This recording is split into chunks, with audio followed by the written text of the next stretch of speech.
انا بصراحه زهقت. مش عارف اتمرن بوش بول ولا بروز بليت ابر لور.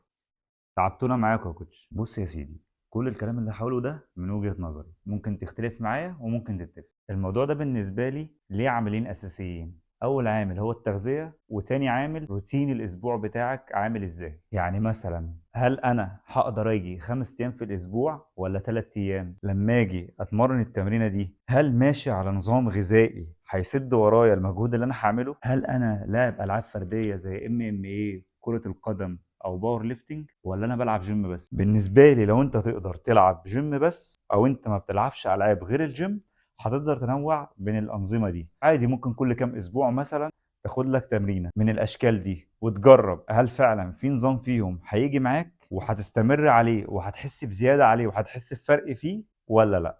بس خليك فاكر، في نظام مثلا زي الابر لور محتاج تغذيه كويس، وفي نظام زي البروس بليت محتاج من 5 ل4 ايام في الاسبوع. فهل انت وقتك يسمح بده؟ طب لو انا لاعب MMA او كرة قدم او اي لعبة فردية، ايه افضل نظام ليا؟ بص يا سيدي، انت مالكش غير حل واحد، تلعب نظام بوش بول ليج 3 ايام في الاسبوع، وال3 ايام دول يبقوا عكس ال3 ايام او اليومين اللي بتلعبهم في اللعبة التانية. وخليك فاكر اهم حاجة في الموضوع ده التغذية والراحة، لانهم هم اللي هيخلوك تفوت في الحديد. كان معاكم اخوكم حكم، واستنوني في معلومة جديدة.